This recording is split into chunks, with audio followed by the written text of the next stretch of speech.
오늘 우리에게 주실 하나님의 말씀은 요한복음 13장 21절에서 30절까지 말씀입니다. 예수께서 이 말씀을 하시고 심령이 괴로워 증언하여 이르시되 내가 진실로 진실로 너희에게 이르노니 너희 중 하나가 나를 팔리라 하시니 제자들이 서로 보며 누구에게 대하여 하시는 말씀하시는지 의심하더라. 예수의 제자 중 하나 곧 그가 사랑하시는 자가 예수의 품에 의지하여 누웠는지라. 시몬 베드로가 머리짓을 하여 말하되 말씀하신 자가 누구인지 말하라 하니 그가 예수의 가슴에 그대로 의지하여 말하되 주여 누구니이까? 예수께서 대답하시되 내가 떡 한 조각을 적셔다 주는 자가 그니라 하시고 곧 한 조각을 적셔서 가룟 시몬의 아들 유다에게 주시니 조각을 받은 후 곧 사탄이 그 속에 들어간지라. 이에 예수께서 유다에게 이르시되 내가 하는 일을 속히 하라 하시니 이 말씀을 무슨 뜻으로 하셨는지 그 앉은 자 중에 아는 자가 없고 어떤 이들은 유다가 돈깨를 맡았으므로 명절에 우리가 쓸 물건을 사라 하시는지 혹은 가난한 자들에게 무엇을 주라 하시는 줄로 생각하더라. 유다가 그 조각을 받고 곧 나가니 밤이러라. 아멘. 강대훈 목사님 나오셔서 너희 중 하나가 나를 팔리라는 제목으로 말씀 강론해 주시겠습니다. 종려주일입니다. 우리가 종려주일을 지키는 목적은 예수님 당시에 그 시대로 돌아가서 일어났던 일들을 우리가 살펴보면서 그 사건들이 주시는 그 의미들을 살펴보고 우리에게 오늘날 하나님이 또 요구하시는 뜻이 무엇인지를 우리가 생각해보는 시간이죠. 수많은 무리들이 이 호산나 외치며 환호하는 가운데 전혀 다른 계획을 가진 두 사람이 예루살렘 성으로 들어가고 있었습니다. 한 사람은 고난의 종이 되어서 인류의 죄를 대속하기 위한 십자가를 지러 가는 계획을 가지고 예루살렘 성으로 들어가고 있었고, 또 한 사람은 바로 이 메시아 그리스도를 종교 지도자들에게 팔 계획을 가지고 예루살렘 성으로 들어가고 있었죠. 이 두 계획을 가진 사람이 지금 예루살렘 성으로 들어가고 있었습니다. 물론 그 주위에 다른 제자들도 있었고 많은 사람들이 따라서 함께 예루살렘 성으로 들어갔겠죠. 한 분은 우리 구원자로 오셔서 십자가를 지실 예수 그리스도이고, 또 한 사람은 3년 동안 동고동락하면서 예수님과 함께 하나님의 나라의 일을 했던 그 사람이 예수님을 배신하고 팔기 위해서 지금 예루살렘 성으로 들어가고 있습니다. 그런데 여러분, 사실 이 두 사람의 계획이 모두가 하나님의 예정 안에 들어있었다는 사실을 우리는 잘 알고 있습니다. 많은 사람들이 가룟 유다에 관련해서 질문을 하죠. 예수님이 십자가에 죽어야 한다면 누군가는 예수님을 팔아야 하지 않느냐. 그래서 이 가룟 유다, 지금 예수님의 이 구속 계획, 십자가를 지시는 이 계획 말고 다른 한 사람의 계획에 대한 이 타당성, 합리성을 인정하려고 하는 사람들이 있는 것 같습니다.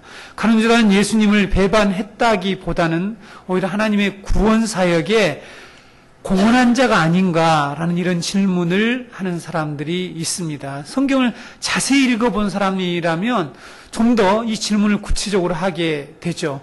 예수님을 분명히 팔 것이다. 예수님이 은 30에 팔릴 것이라고 하는 그런 예언들이 있기 때문에 누군가 그 역할을 해야 되지 않습니까? 라고 이렇게 질문합니다.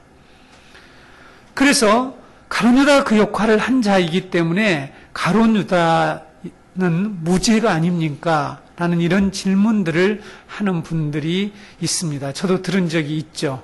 여러분들 중에도 이런 질문들을 들어보셨거나 아니면 이런 의문들을 여러분들이 가지고 있을 수도 있을 것입니다. 유다를 소재로 한 이 국내의 소설들과 영화들이 참 많이 있습니다. 여러분, 우리나라의 이 백도기 씨가 쓴 가룟 유다의 증언이라는 책, 김동리의 이 사반의 십자가, 이문열의 잘 아시는 사람의 아들이라고 하는 아주 오래된 그런 소설들이죠. 영화로도 만들어졌었죠. 해외에는 레오 페르치라고 하는 레오나르도의 이 유다, 등 이러한 여러 소설들이 그 외에도 참 많이 있습니다. 가룟 유다에 관한 그런 소재를 가지고 그려진 영화들이나 소설들이 많이 있죠. 영화로는 이 마티 스콜세지의 그리스도의 최후의 유혹이라고 하는 이 영화가 바로 이 가룟 유다의 내용들을 다루고 있습니다. 대부분의 이런 내용들, 이 소설과 영화들이 가룟 유다를 고뇌하는 사람, 그리고 구원을 이루는 수단으로서 그의 역할을 묘사하고 있습니다. 여러분, 예수님의 이 마지막 이 7일간의 내용을, 7일간의 이 생애의 한 주간의 내용을 이 뮤지컬로 만든 유명한 뮤지컬 있죠. 들어보셨나요? 네. 지저스 크라이스트 슈퍼스타라고 하는, 이게 1971년 10월 달에 뉴욕 브로드웨이 한 극장에서 초연한 이후에 이 전 세계의 많은 나라에서, 또 우리나라에서도 계속해서 이렇게 공연하고 있는 그런 뮤지컬입니다. 이 뮤지컬의 내용이 배신자인 이 유다의 시선으로 이야기 전체가 구성되고 있다는 사실을 여러분 아시는지 모르겠습니다. 거기서 유다를 원치 않는 운명적 역할을 하도록 강요받은 인물이다. 자기가 원하지 않는데 강요받아서 하는 그런 일을 한 사람이다 하는 이런 인물로 그리면서 유다를 동정해야 할 인물로 그리고 있는 것을 우리가 볼 수가 있습니다. 이렇게 가룟 유다가 예수님을 배신한 사건에 대해서 많은 사람들이 여러 가지 관심을 가지고 이렇게 소설을 쓰거나 영화를 만들거나 하고 있고, 또 많은 이 신자들 역시 이 가룟 유다에 대한 의문을 가지고 있습니다. 여러분들 중에서도 마땅히 물어볼 그런 사람이 없었거나 답변을 해주는 데가 없어서, 들을 데가 없어서 이렇게 덮어두고 있었지만 이런 질문을 마음속에 가지고 있을지 모르겠다라고 제가 짐작을 해봅니다. 오늘 여러분들과 함께 이 가룟 유다의 배반에 대한 문제를 성경을 통해서 한번 정리하고 풀어보려고 합니다. 저도 처음 이 가룟 유다에 관한 설교를 하게 되는데요. 우리는 가룟 유다의 배반에 대해서 어떻게 바라보는 것, 어떻게 이해하는 것이 옳은 것일까? 그리고 사복음서가 이 모두 이 가룟 유다의 배반 사건들을 자세히 기록하고 있는데, 배반 사건이, 가룟 유다의 배반 사건을 통해서 성경의 저자는 우리에게 어떤 메시지를 던지려고 하는가 하는 내용들을 오늘 여러분과 함께 살펴보겠습니다. 예수를 판 이 가룟 유다, 어떤 사람이었는지, 유다의 배반 사건은 사복음서에 모두 기록하고 있는데요. 요한복음을 제외한 이 세 복음서에만 12사도의 이 명단이 나오고 있습니다. 이 명단이 마태복음 10장 2절 이하에 나와 있고요. 마가복음 3장 이하에 나와 있고, 누가복음 6장 14절 이하에 이렇게 기록되어 있는데, 여기에 이 사도들의 명단에 가룟 유다에게 항상 꼬리표처럼 이 따라다니는, 붙어 다니는 말이 있죠. 이게 뭐죠? 유다는 예수를 판자라 라는 이런 꼬리표가, 이런 딱지가 항상 붙어 있습니다. 그리고 또 특이한 점이 하나 있죠. 그게 뭡니까? 12사도들의 명단 중에 항상 맨 꼬랑지에다가, 맨 끝에다가 둔다는 사실을 우리가 발견할 수가 있습니다. 그런데 우리를 의아하게 만드는 일이 있죠. 이렇게 예수님을 판 가룟 유다가 하나님의 보내심을 받은 자라는 뜻을 가진 이름이 뭐죠? 사도. 그렇죠? 사도란 무슨 뜻입니까? 하나님의 보내심을 받은 자다 하는 이런 이 사도의 칭함을 받는다는 사실입니다. 누가복음 6장 12절 이하에 내용이 나와 있죠. 이때 예수께서 기도하시려 산에 가사 밤이 새도록 하나님께 기도하시고 밝았을 때 그 제자들을 부르시고 그들 중에 12를 택하셔서 사도라 칭하셨으니, 이런 말씀이 있습니다.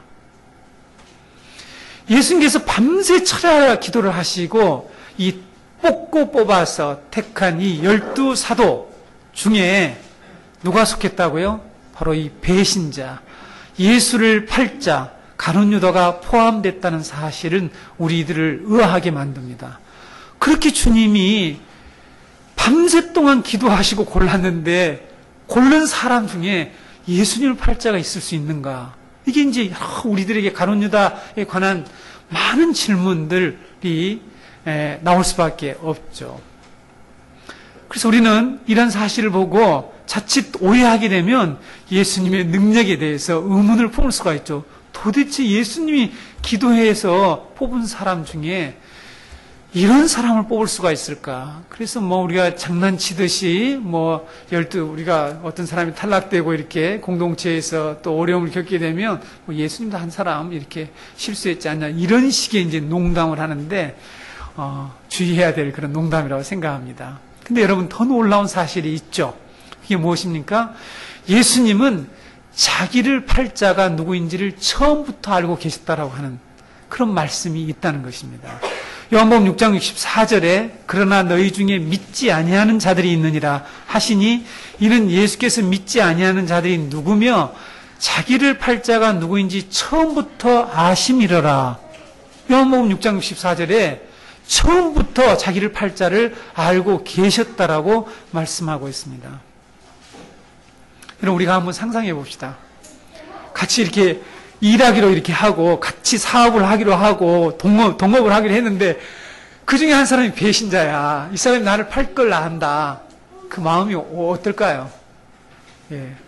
그 사람하고 같이 3년 동안 여러분 다니겠습니까? 아무 표시하지 않고 아무런 표현하지 않고 그 사람과 계속 같이 일을 할 수 있겠느냐는 거죠. 일을 하려면 어떻게 해야 될까요? 네. 예수님은 어떻게 일을 할 수 있었을까요? 예수님은 구약을 알고 계신 거죠. 하나님의 예정을 알고 계신 거예요. 하나님의 뜻을 알고 있는 거예요. 그러니까 우리가 신앙생활을 해 나가면서 겪게 되는 많은 일들, 다 하나님의 섭리라는 이런 표현을 쓴단 말이에요. 근데 그것을 이겨내기가 참 어려울 때가 있단 말이에요. 근데 그것을 이겨내야 되는데 어떻게 이겨낼 수 있겠느냐는 거죠. 저는 이 예수님이 3년 동안 처음부터 알고 계시면서 같이 이렇게 한 공동체, 제자 공동체에 두고 동일하게 똑같이 그들을 사랑하고 기회를 주고 그들에게 똑같이 말씀 전해주시고 하는 그 과정에 그 있었던 예수님의 마음을 한번 묵상해 보았습니다. 그리고 여러분, 예수님이 가룟 유다를 누구라고까지 지칭을 했는지 아십니까? 계속해서 요한복음 6장 70절 이하에, 아까 우리 64절 봤죠? 70절 이하에 보게 되면 예수께서 대답하시되 내가 너희 12를 책하지 아니하였느냐? 그러나 너희 중에 한 사람은 마귀니라 하시니 이 말씀 가롯 시몬의 아들 유다를 가리키심이라. 그는 12 중에 하나로 예수를 팔자더라. 이렇게 말씀하고 있습니다. 마귀. 이 마귀하고 한 공동체를 이루어서 계속하고 있다는 사실입니다. 그래서 여러분, 마귀가 어떻게 하나님의 구원사에게 조력자가 될 수 있겠어요? 마귀의 조정을 받고 지배를 받는 가룟 유다가 예수님의 구속사에게 공헌을 했다는 생각, 그런 질문, 그런 의문은 맞질 않죠. 아니, 하나님이 적군인 사단의 도움을 받아서 당신의 나라 이 일을 하려고 했다라는 이 논리는 맞지 않는 거죠. 네. 예수님이 귀신을 쫓아냈을 때 많은 사람이 공격을 했잖아요. 사탄의 바알세불의 힘을 힘입어서 귀를 쫓아냈는데 말도 대단한 소리 좀 하지 말라. 논리가 맞지 않는 얘기를 좀 생각을 좀 해가면서 해봐라 하고 종교 지도자들을 지적했잖아요. 한 집에서 같이 싸우게 되면 어떻게 그 집이 쓰겠느냐. 이렇게 얘기하면서 그들의 그 잘못된 생각들. 그래서 우리가 이런 말씀을 이해한다라면 지금 이런 수많은 소설, 그 가룟 유다에게 동정표를 던지고 싶어 하는 그 많은 사람들, 그것이 문학가든지 영화 감독이든지, 아니, 우리 안에도 지금 그런 생각들이 내재되어 있다는 것입니다. 왜 그런 질문을 하게 될까? 제가 후반부에서 말씀드리겠지만, 그래서 여러분, 이렇게 가룟 유다가 예수님을 배반했는데 그것이 하나님의 나라의 일의 조력자로서 한 것은 아니라는 사실을 우리는 여기서 확인할 수가 있습니다. 오늘 본문 21절을 보시면 예수님이 몹시 괴로워하시는 것을 볼 수가 있습니다. 예수께서 이 말씀을 하시고 심령이 괴로워 증언하여 이르시되 라는 이런 말씀이 기록되어 있죠. 예수님께서 유다의 배신을 공개적으로 선언하는 일이 영으로 너무너무 괴로웠어요. 여기 심령이 영입니다. 영. 헬라어로 퓨누마티라고 하는 단어가 있어요. 퓨누마, 영입니다. 영. 영으로 괴로워했다. 영으로. 영이 너무너무 괴로워한 거예요. 이걸 공개하는 이 말을 하는 그 순간에 너무 괴로웠다는 말씀을 하고 있습니다. 그렇다면 무엇이 그렇게 예수님의 영을 괴롭게 했을까 하는 질문을 해볼 수가 있겠죠. 예수님 유다가 자기를 팔자라는 것을 처음부터 하셨다고 그랬죠. 3년 동안 다른 11제들과 똑같이 함께 먹고 자고 함께 일하고 함께 노를 저어서 사역지로 가고 하는 이런 일들을 계속 같이 해오셨죠. 만약에 여러분 우리가 한번 상상을 해보겠습니다. 만약에 예수님이 유다를 다른 제자들을 대하는 것과 다르게 대하셨다, 멀리하셨거나 차별하셨다라면 아마 이 가룟 유다의 정체가 이렇게 드러났거나 제자들이 눈치챘을지도 모릅니다. 여러분 잘 아시죠? 교회에서 목사님이 누구를 편애하고 누구를 더 가까이 하고 누구 돈 많은 사람하고 가까이 늘 지낸지 이런 것들 다 옆 사람 눈치채고 있거든요. 누구를 소외시키고 누구를 미워하는지 이런 걸 다 알거든. 공동체는 다 알거든. 있어 보면. 그래도 목사님이 저도 미워하지는 않지만은 저 사람 꺼려한다. 이 정도는 다 이렇게 우리가 알잖아요. 같이 지나고 있는데 같이 이렇게. 근데 여러분 같이 먹고 자고 있는데 놀랍게도 오늘 본문 읽어보게 되면 전혀 제자들이 눈치를 채지 못했다는 거죠. 놀랍게도 예수님이 두세 번에 걸쳐서 경고를 했음에도 불구하고 나를 팔자다 얘기를 했는데 오늘 이 마지막 6월절에서 말고 이 6월절 만찬자리에서 말고 분명히 예수님이 말씀을 하셨는데 그때도 다른 제자들이 전혀 눈치를 채지 못했습니다. 왜냐하면 그때는 공개적으로 직접적으로 이 가룟 유다가 배신할 것이란 말씀을 하지 않았죠. 왜 그랬습니까? 바로 이 가룟 유다에게 기회를 주시기 위해서죠. 가룟 유다가 적어도 당사자인 본인인 너하고 나하고는 안다. 어? 그것을 깨우쳐줘서 암시해서 그가 정말 회개하고 돌아오기를 기다리고 있었는데 가룟 유다는 회개하지 않았습니다. 예수님은 3년 동안 인내하시며 유다를 다른 제자들과 똑같이 대해 주셨습니다. 그리고 그를 회개 담당자로 세워서 이 돈깨를 맡겨줄 정도로 그를 신임했고 다른 제자들도 그를 인정해 준 것 같습니다. 그가 돈을 훔쳐갈 때에 그가 이 돈깨를 맡으면서 회계 담당을 하면서 이 돈을 공금을 횡령하면서 가져갈 때 예수님은 그의 죄를 들춰내지 않았어요.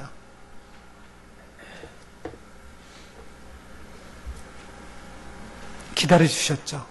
그런데 가룟 유다는 이렇게 이 겉으로는 예수님과 함께 생활하고 동행하면서 속으로는 이 사단을 따르고 있었습니다. 그래서 사단이나 마귀라고 예수님께서 말씀하셨던 거죠. 가룟 유다는 이처럼 예수님을 배반할 그런 계획을 가지고 있고 이런 마음을 마음속에 계속 품고 있었던 거예요. 이것이 처음부터 주님이 알고 계셨다는 거죠. 놀랍죠. 그러니까 제자로 선택을 받은 그 이후에 그가 언제부터 이런 마음을 갖게 되었는지 모르지만 이 마음을 가지고 계신 것을 주님이 십자가를 지시기 전에 이 6월절 만찬자리에 오시기 전에 이미 알고 계셨다라고 아까 우리가 요한복음 6장 64절에서 들었습니다.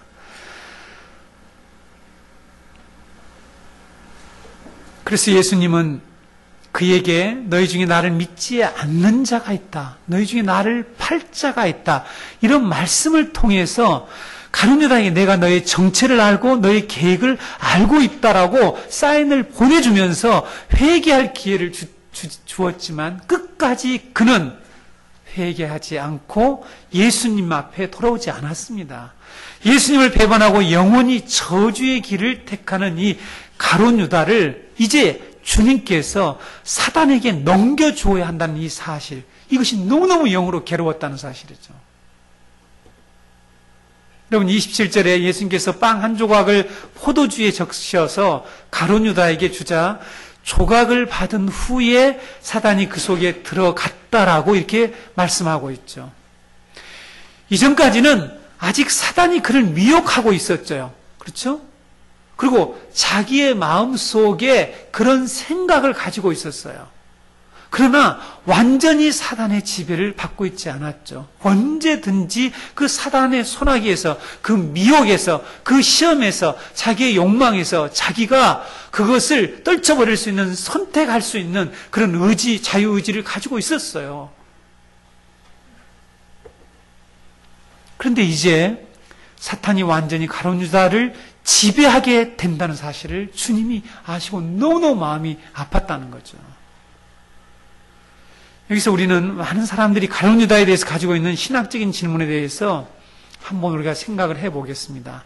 가룟 유다의 배반은 인간의 자유로운 선택과 결정과 상관없이 하나님의 전적인 이 주권, 하나님의 예정에 따른 행동이었느냐. 그러니까 다르게 쉽게 얘기하면 가룟 유다는 자기 의지에 상관없이 그냥 그렇게 이 예수님을 파는 그런 작정에 따라서 움직이는 로봇으로서 행동을 한 거냐, 아니면 하나님의 예정과는 무관한 유다의 전적인 선택과 결정에 따른 것이냐 하는 이 문제입니다.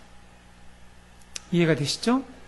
앞에 질문은 뭐냐면 하나님의 이 예정에 따라서 인간의 어떠한 자기의 선택과 결정과 상관없이 한 행동이냐, 아니면 하나님의 예정은 상관없이 유다가 결정해서 한 행동이냐. 이것이 이제 성경을 통해서 우리가 해결해야 할 문제죠.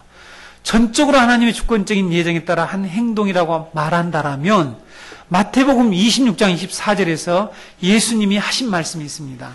이인자는 자기에 대하여 기록된 대로 가거니와 이인자를 파는 그 사람에게는 화가 있으리로다. 그 사람은 차라리 태어나지 아니하였으면 제게 좋을 뻔 하였느니라 하고 그 사람에게는 화가 있다라고 이런 말씀을 하고 있죠. 하나님의 결정에 의해서 하나님의 뜻에 따르는 그런 행동이었다면 화가 있으면 안 되죠. 심판을 받으면 안 됩니다. 그에게 죄를 물으면 안 되죠. 그에게 도덕적 책임을 물을 수가 없는 거죠. 유다의 행동이 자신의 자유의지 없이 하나님이 예정하셔서 하신 일로만 말한다면 가룟 유다는 반드시 무죄한 죄가 될 것이고, 오늘날 많은 이 소설들과 많은 이런 영화들이 지금 계속해서 이 가룟 유다에게 동정표를 던지려고 하는 이 발상 속에는 이런 생각들, 이런 신학적인 중요한 이 큰 착오, 이 오류를 지금 포함하는 내용들이 있습니다. 그래서 여러분들 혹시 그런 것들을 보시더라도 거기에 넘어가서는 안 됩니다. 그리고 아까 반대로 하나님의 예정과는 전혀 상관없이 무관하게 가룟 유다의 자유의지에 의한 선택만으로 가룟 유다가 예수님을 배반했다라면 구약 성경에 예언된 그 예언들은 어떻게 되는 것일까 하는 문제죠.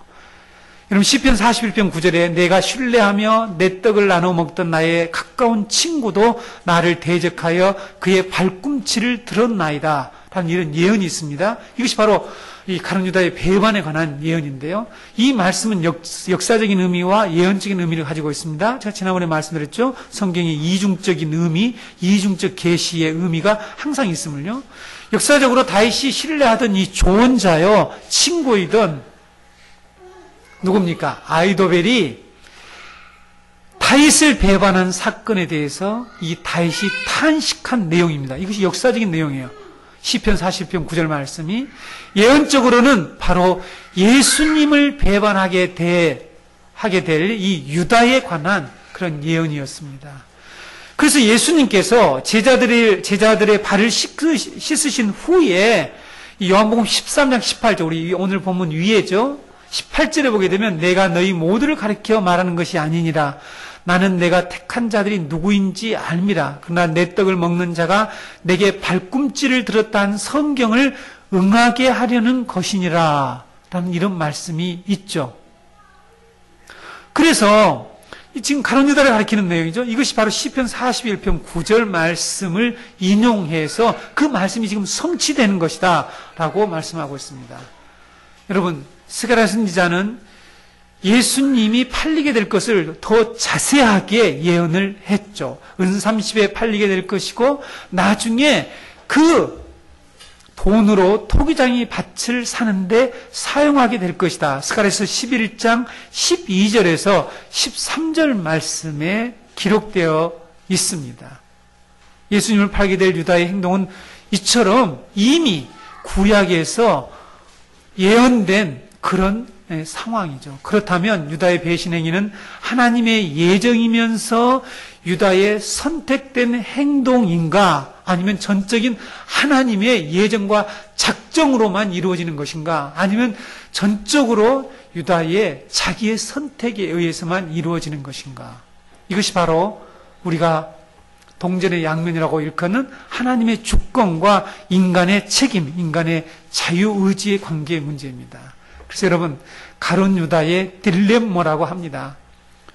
가룟 유다가 이렇게 예수님의 하나님의 이 작정에 의해서 이 배신한 행동과 자기가 선택한 이 행동, 이것은 하나님의 주권과 인간의 자유의지에 이 함께 이루어진 사건인데 이것을 어떻게 설명하느냐에 따라서 우리는 가룟 유다를 올바로 해석할 수가 있겠죠.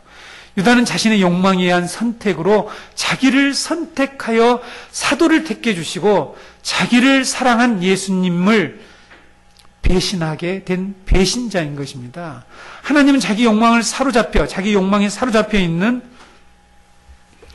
이 가룟 유다를 이 예언을 이루는 데 사용한 것이에요. 자, 이 부분 다시 한번 설명할게요. 하나님은 자기 욕망에 사로잡혀 있는 가룟 유다를 사용하셔서 그 말씀을 이루신 것 뿐이에요. 하나님은 자기 욕망에 사로잡혀 자신을 의의 일꾼으로 위장한 이 유다를 사용했다는 것입니다. 그래서 자신의 계획을 성취하신 것이죠. 하나님이 자신이 원하지 않는데, 유다가 절대로 원하지 않는데, 유다는 그럴 생각이 추호도 없는데 유다에게 악역을 억지로 시킨 사건이 아니라는 것입니다. 왜 이것을 제가 여러분에게 강조하느냐 하면 우리 안에 지금 많은 사람들이 유다에게 동정표를 던지고 싶어하는 그 사람들 마음이 우리 안에도 동일하게 내재하고 있다는 거죠. 그게 무엇입니까? 이 하나님의 작정과 섭리를 오해해서, 그래서 많은 사건들을 그렇게 우리들은 하나님의 뜻이라고 하는 것에 갖다가 붙여서 때로는 나를 타당화시키고 나의 행동에 대해서 합리화시키면서 나는 이 무죄라고 하는 것을 은근히 끌어내고 싶어하는 그런 속셈들이, 그런 죄성들이 우리 안에 자리 잡고 있는 것을 우리는 볼 수가 있습니다. 왜? 제가 앞에서 말씀드렸죠? 왜 사복음서는 이 가룟 유다의 배신 사건, 은혜스럽지도 않고 별로 좋지도 않는데 이런 사건을 뭐 하려고 이렇게 기록했냐는 거죠. 여러분, 만약 유다의 배신 행위가 하나님이 시키신 일이라면, 전적으로 시켜서 한 일이라면 유다가 하고 싶지 않은데 하나님은 죄의 조성자가 될 것이고 예수님은 유다에게 화가 있으라는 말씀을 해서는 안 되고 그의 행동을 책망하거나 그를 심판해서는 안 되죠. 오히려 칭찬을 해야 되겠죠. 여러분, 다시 한번 우리가 이 정교회가 설립되면서 우리가 들었던 말씀으로 돌아가 보겠습니다. 이 세상에는 두 종류의 사람들이 있다고 그랬죠. 두 종류의 사람들이 존재하고 있습니다. 이 두 종류의 사람이 누굽니까? 네. 한 사람은 하나님의 구원 성취의 이 긍정적인 예언, 사람을 살리고 사람들에게 이 복된 그런 하나님의 이 약속의 말씀을 이루는, 성취시키는 이 복된 사람들이 있는가 하면, 또 한 부류의 사람들은 저주의 예언, 이 멸망의 예언을 성취시키는 사람들이 이 세상에 존재한다라고 말씀을 드렸습니다. 부정적인 예언이든 이 축복의 예언이든 하나님의 약속과 예언은 반드시 성취되기 때문에 두 가지 예언들이 이 세상에서 성취될 것인데 이 예언을 성취시키는 자들이 있다는 것이죠. 그런데 하나님의 뜻에 순종하는 자들은 이 축복의 예언, 긍정적인 예언을 성취시키지만 마음을 강팍게 하고 자기 욕망에 사로잡혀서 불순종하고 하나님의 말씀을 반역하는 자들은 이 저주의 예언을 성취시키는 자가 된다는 것입니다. 그래서 바로 이 가룟 유다의 배신 행위는 이것을 적나라하게 정확하게 우리에게 보여준 사건이라는 것입니다. 여러분, 세계적으로 훌륭한 신학자 존 스토트 목사님을 아시는지 모르겠습니다. 그리스도의 십자가란 책, 우리가 꼭 읽어봐야 될 그런 책인데요. 그 책 살아있기 전에 꼭 사서 읽어보세요. 존 스토트 목사님이 로마서 강의에서 이렇게 말했습니다. 성경 어디를 살펴봐도 하나님이 스스로 강팍하게 되지 않는 자들을 먼저 강팍하게 하셨다라고 말하는 것은 하나도 없다. 자기가 강팍하지 않는데, 자기가 그럴 의지가 없는데 하나님은 그 사람을 잡아다가 나쁜 일을 시키고 악격을 맡기고 하는 일은 없다는 것입니다. 그렇죠? 그런 모습된 행위를 거룩하신 하나님이 결코 할 수가 없는 것이죠. 하나님의 예정대로 모든 것이 이루어지지만 사람들이 각자 선택해서 그 길을 가는 것이죠.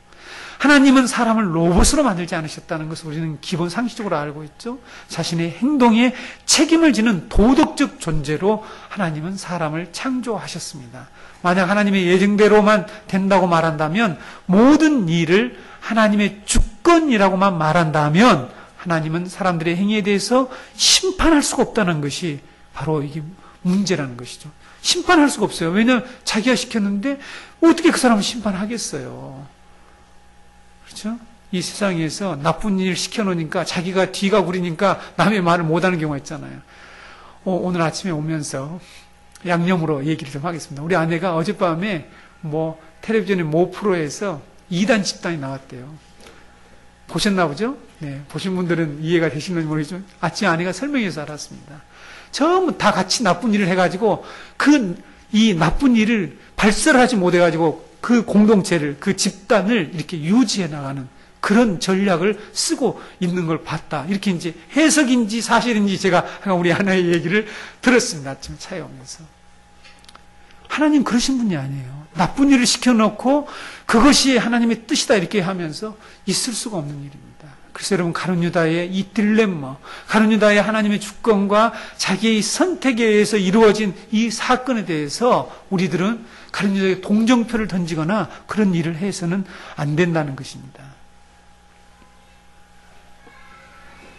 가룟 유다가 예수님을 판 행위, 예수님을 배반하고 사탄에게 동조한 배신 행위이지 하나님께 헌신하고 협력한 행동이라고는 결코 말할 수가 없습니다. 우리가 선택하고 우리가 결정한 일에 대해서 책임을 지게 됩니다. 그러나 이 모든 일들 가운데 하나님이 심판이 있고 하나님의 섭리가 있고 하나님의 예정과 작정은 반드시 이루어진다는 사실을 우리가 기억해야 됩니다. 겉으로는 주님과 함께하는 이 제자 공동체의 일원으로 예수님을 따라다니며 주의 나라와 주의 일을 열심히 하는 이 예수님의 제자로 가룟 유다가 보였을 것입니다. 그러나 가룟 유다는 예수님을 자신의 욕망을 채우는 도구로 삼는 일을 멈추지 않았죠. 그것을 계속 가지고 가는 거죠. 그래서 결국은 완전히 사탄의 삼킴을 받아서 사탄의 도구로 전락되고 말았던 것입니다. 어떤 사람에게 빵 조각을 주었더니 사탄이 가룟 유다에게 들어갔다라는 이 말씀, 여러분 어떻게 이해하십니까? 사탄은 누구에게 들어가는 것입니까? 사탄은 누구를 지배하고 자기의 노예를 삼는 것입니까? 어떤 사람에게 들어가나요? 네. 끝까지 자기 욕망을 포기하지 않고 회개하지 않고 하는 사람에게 들어가는 거예요. 사탄도 절대로 억지로 들어가지를 못해요. 우리에게 하나님의 허용과 본인의 적극적인 그런 의지에 의해서 사탄이 들어오는 거예요. 그래서 우리는 에덴 동산에서 여러분 사단이 유혹해서 결국 아담과 하와가 하나님이 명령하신 이 행위 언약을 어겼잖아요. 선악과를 따먹었지 않습니까? 그래서 그 핑계를 사단에게 예수님이 묻질 않아요. 그렇죠? 누구에게 묻습니까? 아담과 하와에게 묻는 거예요. 왜? 자기 마음에 그런 욕망과 그것이 없었더라면 그 얘기를 해도 받아들이지 말았어야죠. 주님 말씀을 지켜야죠, 끝까지. 오늘 많은 사람들이 이것을 오해하고 있단 말이죠. 가룟 유다. 이것이 여러분, 이 세계관으로 넘어가게 되면 많은 사람들이 환경 탓을 하는 거죠. 이 세상에 많은 타락한 인류들이 끊임없이 가룟 유다처럼, 아담과 하와처럼 당신이 나에게 주신 아내가 하와가 이렇게 했다. 하와, 너 왜 그랬냐 그랬더니 당신이 지으신 뱀이 나를 유혹해서 그랬다고 자꾸만 자기의 행동, 자기가 한 결정, 자기가 한 선택에 대해서 책임을 회피하고 합리화하고 남에게 핑계대는 이런 일들이 있는데 세상에 많은 사람들이 죄를 지을 때에 바로 핑계와 변명을 하는데 환경 탓을 한다는 거죠. 그래서 이것은 하나님 앞에 합당하지 않습니다. 아무리 악한 상황에서라도 우리는 하나님의 법을 어기는 것과 그 상황에 순응하는 것 그 사이에서 우리가 하나님의 구원의 언약을 성취할 것이냐, 하나님이 저주하고 멸망하는 이 사람에 동조하는 이런 하나님의 작정과 예언에 우리가 동조할 것인가 하는 문제에 우리는 기로에 늘 서 있는 것이죠. 그래서 우리가 선택하고 우리가 결정한 일에 대해서 책임을 지게 된다는 것, 하나님의 심판을 받게 된다는 것을 우리는 늘 기억해야 합니다. 12 제자들보다 예수님 가까이에서 함께 지내면서, 예수님과 함께 지내면서 예수님이 하시는 표적과 말씀, 수많은 말씀을 듣고 또 예수님이 하시는 그런 표적들, 기이한 표적들, 이것을 본 자들이 없겠죠. 그렇죠? 이들보다 더 많이 본 사람들이, 더 많은 말씀을 들은 사람이 있겠습니까? 그 예수님이 어떻게 당시에 그 소외된 자들, 장녀와 세리들, 그 많은 사람들에게 무시당하고 외면당하고 이런 사람들, 질병으로 인해서, 문둥병으로 인해서 완전히 공동체에 격리되어서 별별 다른 곳에서 가족과 떨어져서 살아가는 그 비참한 사람들을 이 사랑으로 대해주시는 그 섬기시는 그 모습을 가장 가까이에서 본 자들이 없었을 것입니다. 그 중에 누구도 속해 있습니까? 가룟 유다도 속해 있다. 가룟 유다에게 주님은 제자들과 다른 제자들과 똑같이 비유를 했는데 못 알아들으면 이리 와 다시, 그래서 그들을 다시 데리고 가서 설명을 해주시고 똑같이 대해주시고 똑같이 사랑하시고 똑같이 긍휼을 베풀어 주시고 기다려 주시고 했습니다. 그에게 똑같이 이 놀라우신 표적을 보여주시고 다른 사람을 어떻게 사랑하는지, 하나님 나라의 그 정의와 하나님 나라의 공의와 하나님 나라의 이 사랑이, 의가 뭔지 하는 것을 보여줬단 말이에요. 그런데 이 욕망을, 자기 안에 있는 이 욕망을 바꾸지 않았다는 거죠.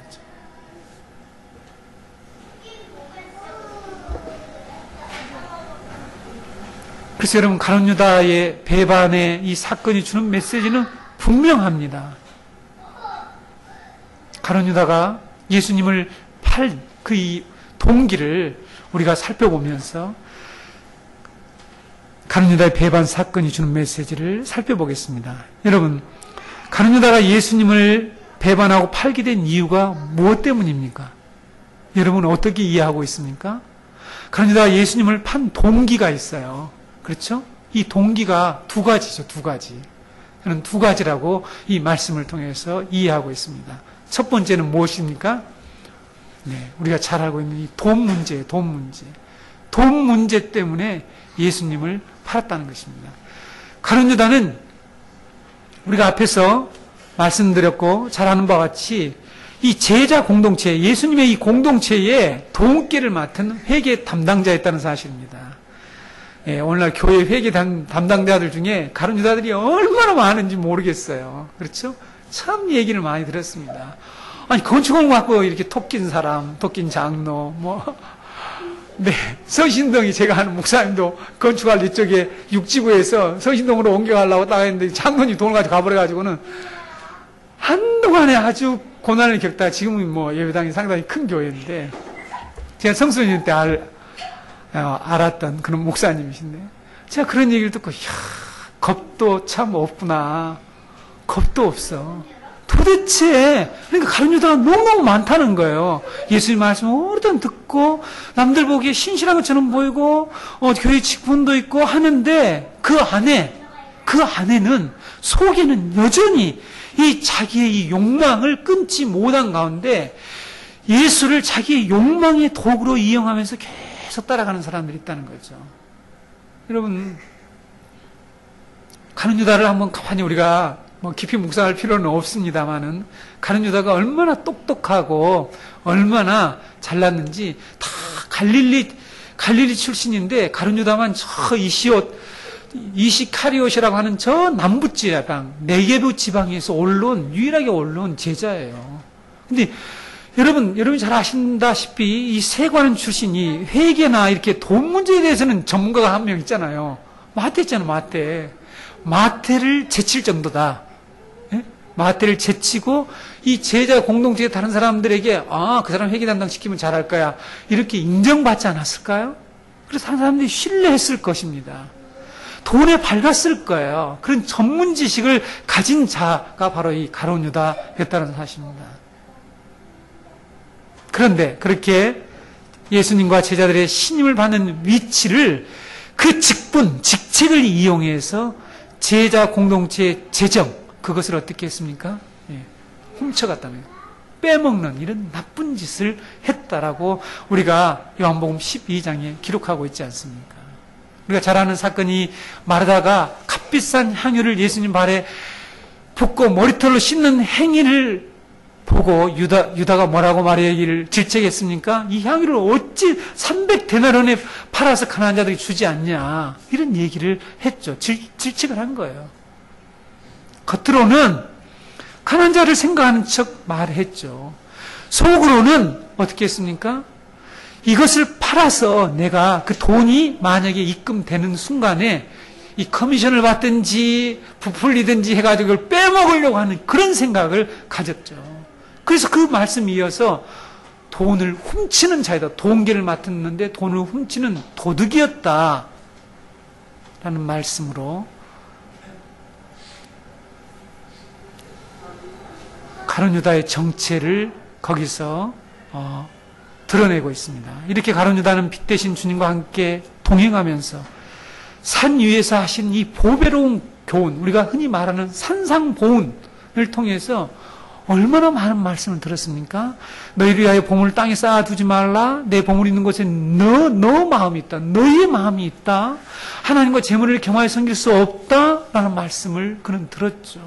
어떤 사람이 자기 형과 유산 상속 분쟁 문제를 해결하라는, 내가 그런 일 하러 왔냐? 예수님이 말씀하신 후에 무슨 말씀하셨습니까? 상가 모든 탐심을 물리치라. 사람의 생명이 그 소유에 넉넉한 데 있지 않다라는 말씀을 하셨죠. 그리고 그 부자, 이 농사를 그냥 한 해 너무너무 많이 지어가지고 그 부자 비유를 하시잖아요. 오늘 밤에 내가 가져가면 네 것이 되겠느냐? 그런 아주 심각한 경고의 메시지, 이 재물에 이렇게 탐심을 가지고 살아가는 자에 되나, 이런 말씀들을 했죠. 이것뿐이 아닙니다. 여러분, 예수님께서 여러분이 잘 알고 있는 이 부자 청년이 영생의 문제를 해결하러 왔어요. 왔을 때에 너의 재산을 다 팔아서 가난한 자에게 나눠주어라. 그러면 하늘에서도 큰 보화가 너에게 임할 것이다. 이 말씀을 슬퍼하면서 돌아가 버린 그 사람의 뒤를 대놓고 예수님이 제자들에게 하신 말씀이 무엇입니까? 재물을 가진 자는 하나님 나라에 들어가기가 얼마나 어려운지, 낙타가 바늘기로 들어가는 것이 부자가 하나님 나라에 들어가는 것보다 더 쉽다. 낙타가 바늘기로 못 들어가죠, 사실은. 이렇게 여러분, 예수님께서는 이 재물과 관련해서 그냥 전혀 기점만 지나갔지, 가룟 유다는 그 말씀에 의해서 전혀 변화가 되지 않았다는 사실입니다. 유다가 얼마나 돈에 대한 탐심을 가지고 있었던지 예수님을 팔기로 결정하고 제사장을 찾아갔을 때에 주도적으로 자기가 그들에게 이 흥정을 하는 모습을 볼 수가 있죠. 이런 마태복음 20장 14절 이하에 보게 되면 가룟 유다가 대제사장에게 찾아갑니다. 이때 이 종교 지도자들, 사내들인 공예는 어떤 결의를 했습니까? 예수님을 기회가 있으면 잡아 죽일 괴계를 이지는 방도를 세우고 있었습니다. 근데 이게 잘못하면 밀란이 날 텐데, 제가 요즘 말씀을 묵상하면서, 요즘 누가 오고 묵상하고 있잖아요. 이 지도자들, 거의 땐 지도자들 특징이 딱 한 가지가 있다. 저는 그렇게 생각합니다. 여론을 두려요, 여론을. 백성을 두려요, 백성들을. 진리를 행하면 여론이 어떻게 됐든지 간에 아무 상관이 없죠. 우리는 진리의 길을 가면 되는 거지. 여론이 어떻고 뭐 남들이 뭐라고 얘기하니까 아무 상관 필요가 없죠. 이 종교 지도자들이 꼭 그 밀란이 일어날까 두려워하고 백성들을 두려워하니라. 하나님을 두려워하는 것이 아니라 백성들을 두려워했죠. 이런 계획을 세우고 있을 때에 찾아갔습니다. 그래서 마태복음 26장 15절에 보게 되면 내가 예수를 너희에게 넘겨주리니 얼마 줄래? 얼마 주려느냐? 그들이 은 30을 달아 주거늘 이렇게 기록되고 있습니다. 은 30이 무슨 얼마만 가치인지 혹시 아십니까? 은 30은 당시 노예 한 사람의 값이었습니다. 가룟유다는 노예 한 사람 값에 불과한 이 은 30을 주겠다라고 하는 제사장의 제안을 받고 예수님을 넘겨주기로 약속을 했다는 거죠. 이 말을, 물론 이 한 행위가 자연스럽게 하나님의 말씀을 이룬 거죠. 여기에 하나님의 말씀이 성취된다고 하는 분명한 뜻이 들어있지만 전 다르게 이 말씀을 좀 보기 시작했습니다. 은 30냥이라도 받아 챙기려고 그거라도 예수님 어차피 이 사람하고 끝날 거니까 이 사람하고 관계 깰 거니까 이 사람하고 끝났으니까 끝났는데 이 사람 그냥 은 30이라 준다니까 받자. 그런 마음으로 이 돈을 받았을지 모르겠다는 거죠. 그 정도로 돈에 대한 탐심을 가지고 있었다는 거죠. 어떻게 자기와 함께 3년 동안 그렇게 동고동락하면서 지내왔던 그 스승 예수님을 그 노예 한 사람 값으로 가장 천하고 무가치하게 여겼던 그 한 사람의 값으로 예수님을 넘겨주겠다고 했겠냐는 거죠. 그 돈이라도 챙기려고 했다는 거죠.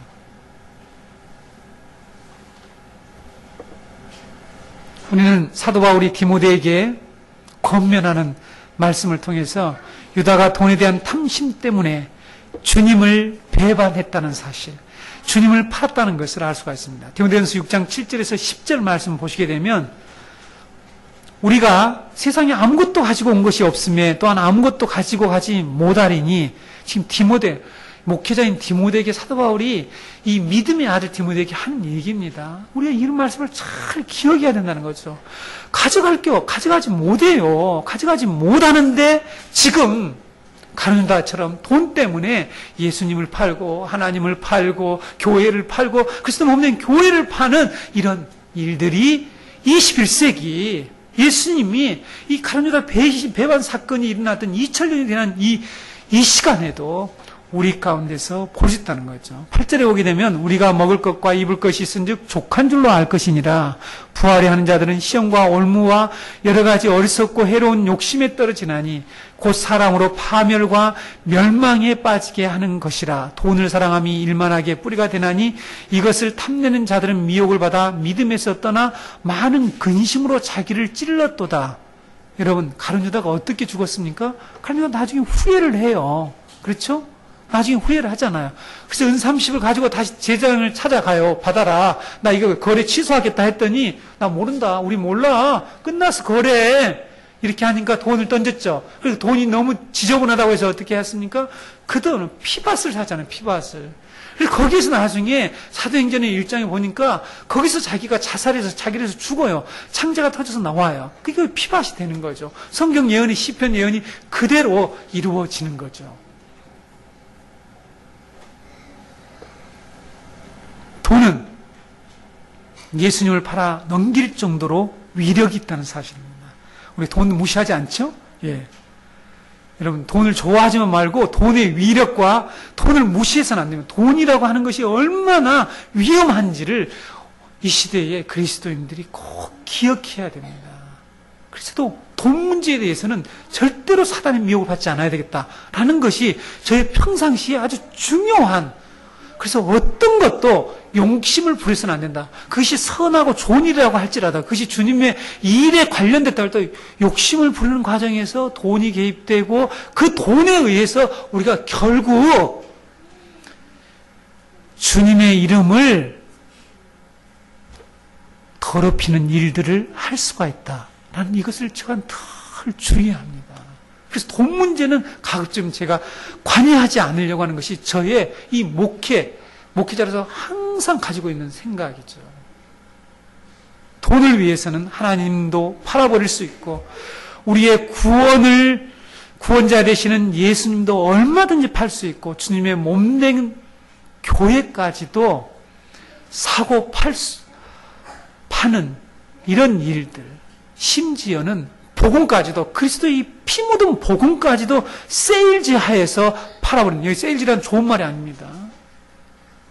값을 깎아서 적당하게 대충 이 고귀한 이 값비싼 그리스도의 이 보혈의 복음을 너무나 하찮고 너무나 값어치 없게 사람들에게 대충 사람들 입맛 맞게 만들어서 줘버리는 것, 이것이 바로 복음을 세일즈하는 건데, 이렇게 팔아버릴 만큼 돈의 위력이 엄청나다는 사실입니다.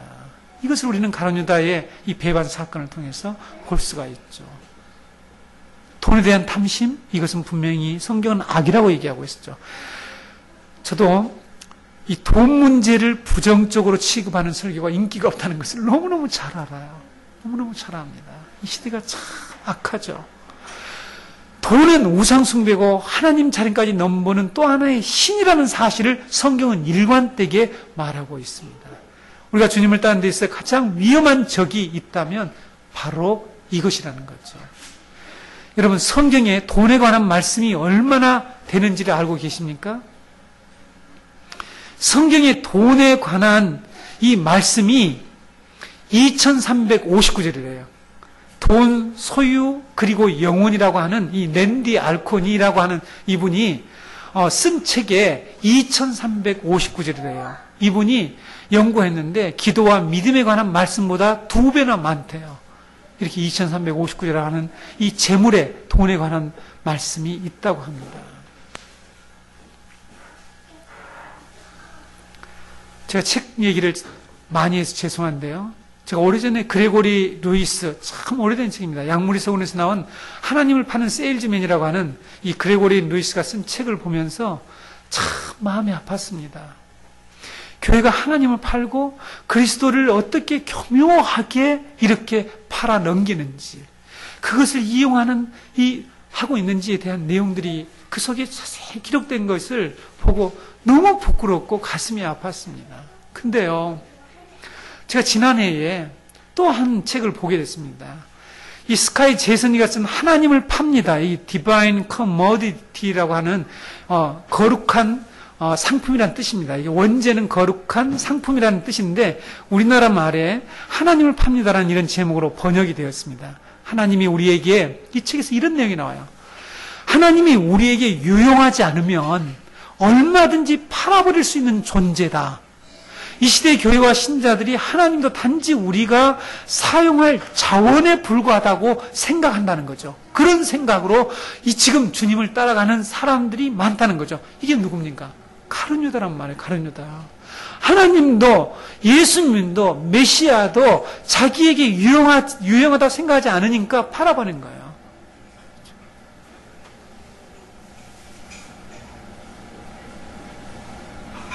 가룟 유다가 예수님을 판 두 번째 이유가 있습니다. 두 번째 이유는 자기의 기대, 자기의 계획이 좌절되자 예수님을 팔기로 결정을 했습니다. 유다가 예수님을 배반한 것은 꼭 돈 때문만이 아니었습니다. 예수님이 보여주신 이 메시아 상이, 이 메시아의 상이 자신의 기대와 너무나 다른 거예요. 그래서 더 이상 예수님이 자신의 기대와 자신의 이 목적을, 자신의 이 비전을 자신이 그렇게 바라보고 원했던 것을 이룰 수 없다는 판단이 들자 예수님을 팔기로 결정했습니다. 예수님도 그걸 알았어요. 너무 잘 알고 있었어요.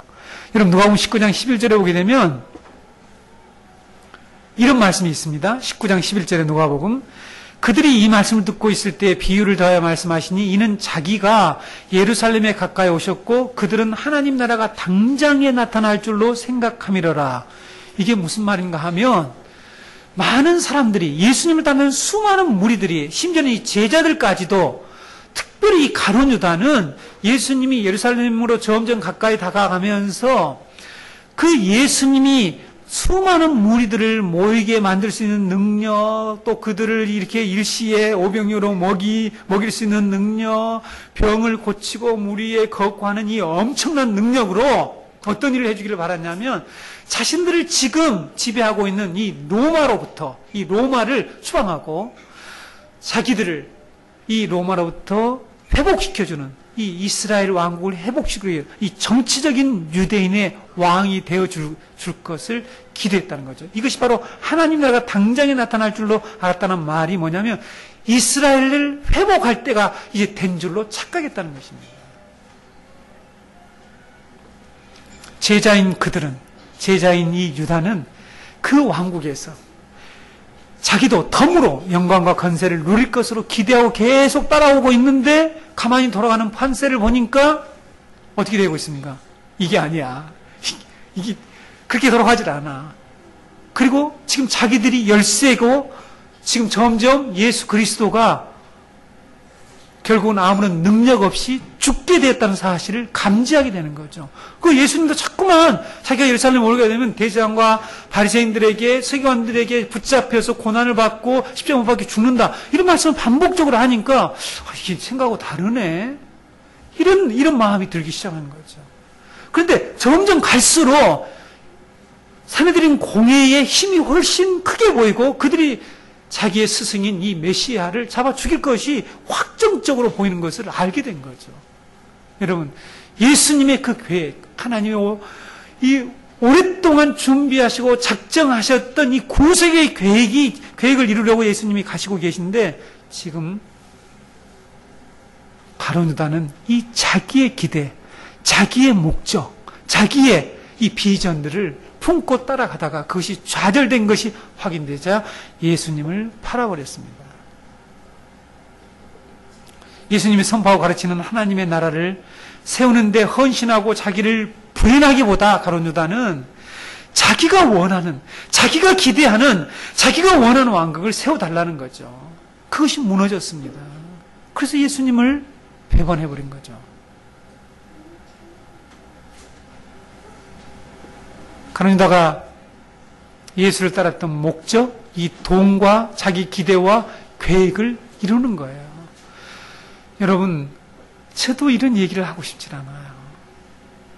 오늘 너무너무 많은 수많은 사람들이 예수를 이런 식으로 따르고 있다는 말이에요. 그렇죠?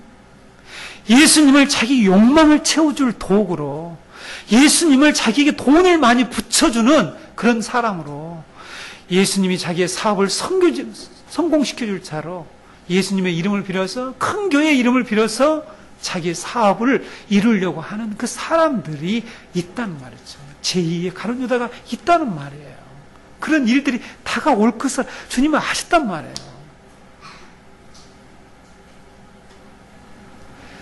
그래서 여러분, 가룟 유다를 미워하려고 하고 가룟 유다를 동정하려고 하는 사람들, 가룟 유다에 대한 질문을 하면서 가룟 유다에 대한 행동에 대해서 면죄부를 주려고 하는 시도들이 많이 있지만 실제로 여러분, 이 가톨릭에서는요, 가톨릭 교회에서 일부의 사제들이 유다의 복권을 추진하고 있습니다. 유다가 지금 역사적으로, 여러분, 유다의 이름이 무엇입니까? 유다의 이름이 찬양을 받는다는 뜻이에요. 그 좋은 이름이 지금 어떻게 됐습니까? 그래서 여러분, 구약시대는 유다의 이름, 여러분, 유다 족속, 여러분, 얼마나 유명합니까? 구약시대는 유다의 이름이 그렇게 유명했고, 전부 다 유다의 이름을 하려고 했는데, 신약시대 이후에 독일에서는요, 법으로 유다의 이름을 짓지 못하도록 그렇게 정할 정도로 유다의 이름이 없답니다.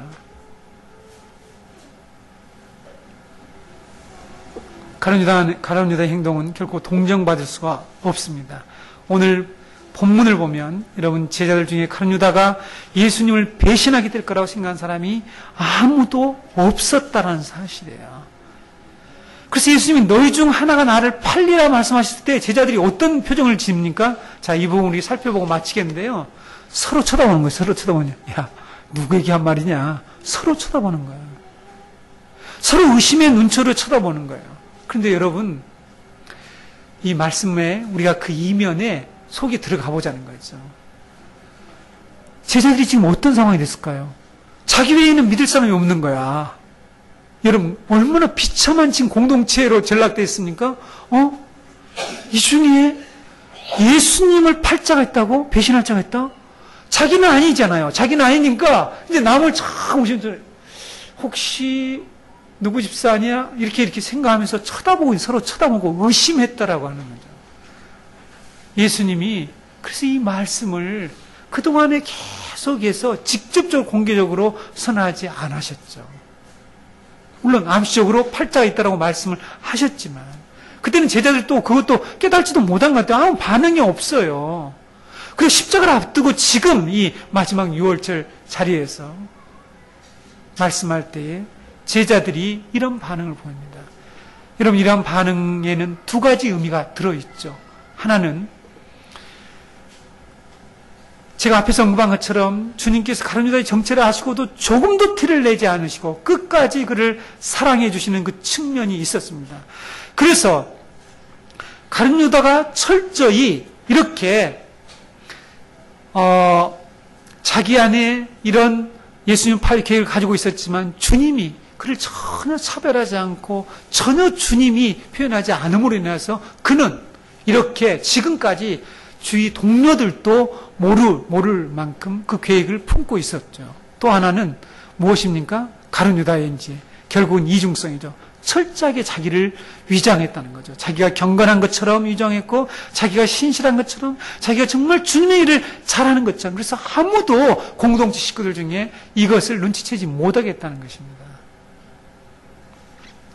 이 말씀, 이 상황을 오늘 우리가 적용해 볼 수 있다는 거죠. 주님은 우리에게 이처럼 끝까지 인내하신단 말이죠. 우리가 언제까지 우리의 속을 감출 수 있어요? 그게 십자가 앞에까지죠, 십자가. 네. 예수님의 우리는 이제 심판대 앞에까지는 감출 수 있습니다. 공동체들을 속일 수 있습니다. 공동체에 제가 경건한 건 말할 수 있어요. 그러나 그것은 오래가지 못합니다. 그래서 가룟 유다의 이 배반 사건을, 이 말씀을 읽는 자라면 적어도 우리가 하나님 앞에서 어떻게 살아야 할 것을 분명히 깨달을 수가 있습니다.